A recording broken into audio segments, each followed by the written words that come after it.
20 November 2025 ગુરુવારે માંડવી તાલુકાના કોડાઈ ગામમાં આપણા દેશના ખમીરવંતા BSFના 63 જવાન BSFના સ્થાપના દિવસ ઉજવણી નિમિત્તે જમ્મુ કાશ્મીરથી ભુજ બાઇક રેલીનો આયોજન સંપન્ન કર્યા બાદ ભુજથી કોડાઈ પધાર્યા હતા। તેમનો સન્માન અને સ્વાગત કાર્યક્રમ કોડાઈ હાઈસ્કૂલના શિક્ષકો અને કોડાઈના દેશપ્રેમી ગ્રામજનો દ્વારા કરવામાં આવ્યો હતો। બાઇક રેલી સવારે 11 વાગે કોડાઈ પુલ પર પહોંચી ત્યારબાદ સર્વે ગ્રામજનો તેમને વધાવવા બાઇક રેલી દ્વારા સમયો કરી તેમનો સ્વાગત કર્યો।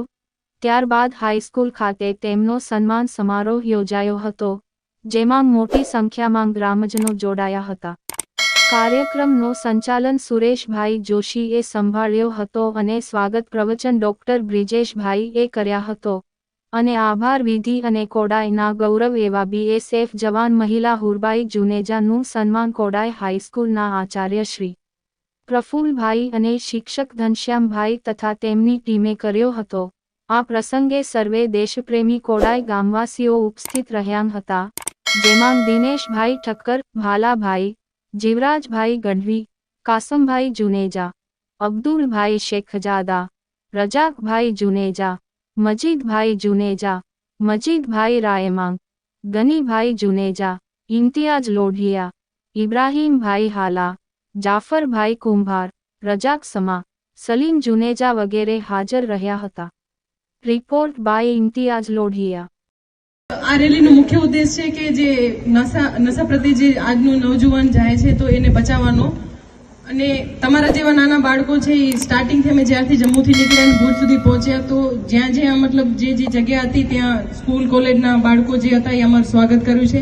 રસ્તામાં તમારો બધાનો બાળકોનો, સિવિલ પબ્લિકનો, BSF બધાનો સાથ સહકાર સારી રીતના રહ્યો હતો, અને અમે આ રેલીના દ્વારા સંદેશો આપવા માંગીએ છીએ કે જે પણ મતલબ આજકાલના જે નવજુવાન છે, તમે જે નાના બાળકો છે એ અમને જોઈને અને અમારા પાસેથી કંઈ શીખો અને તમને વધારે ને વધારે એમ મન થાય ભણવાનું, ભણી ગણીને આગળ વધો, અને બેલ્ટની જેટલી પણ ફોર્સ છે મતલબ પોલીસ હોય કે આર્મી હોય BSFમાં જોડાવો, એના માટે અમે તમને બધાને ઇન્વાઇટ કરીએ છીએ। જો કોઈ પણ સારી એવી ગવર્મેન્ટ જોબમાં લાગી જશો, થોડોક ટાઈમ સ્ટાર્ટિંગમાં મહેનત પડશે, પણ એકવાર તમે ગવર્મેન્ટ જોબમાં લાગી જશો તો પછી તમારું શરીર, પૈસા બધી રીતે બરોબર થઈ જશો। એટલે કોઈ પણ વસ્તુ જો સારી જિંદગી જીવી હોય ને તો તમે મહેનત કરો, આગળ ભણો ગણો અને નોકરી લો સરકારી।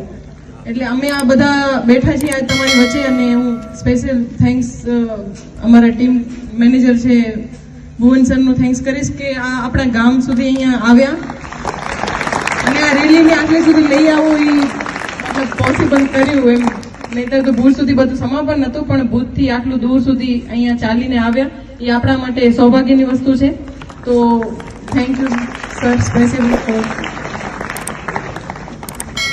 ઓર આપણી વચ્ચે આપણા જે મહેમાન છે DCG સર પણ સાથે પધાર્યા છે, તો એમનું પણ હું થેન્ક યુ કરીશ કે એ પણ આપણી સાથે અહીંયા આવ્યા, અને અમારા જે ટીમને લીડ કરી છે ને જે કેપ્ટન તરીકે આવ્યા છે અમારા સાગર સર પાટીલ સર છે, જે વ્હાઇટ કેપ પહેરીને બેઠા છે, એ તમને સ્ટાર્ટિંગથી જમ્મુથી લઈ અને ભુજ સુધી અમે આવ્યા। સ્ટાર્ટિંગ પહેલી બાઇક એમની ચાલતી હતી, સ્ટાર્ટિંગમાં જે પણ કાંઈ પણ મતલબ પ્રોબ્લેમ આવે, મુશ્કેલી આવે, પહેલા એ સામનો કરતા અને પછી અમે જે પાછળ રહેતા રાઇડરો એ બધા એને ક્રોસ કરીને જતા। એટલે special thanks for Sagar sir and all team.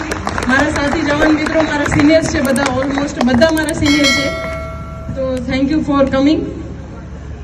બસ આટલું કહીને વિરામ લઈશ, વધારે ટાઈમ નહીં લઉં કારણ કે હજી બધા આગળના પ્રોગ્રામ વગેરે છે, માંડવી કોલેજ પણ જવું છે, હજી થોડું ફરવા અહીંયા આવ્યા છીએ તો જતા આવીએ।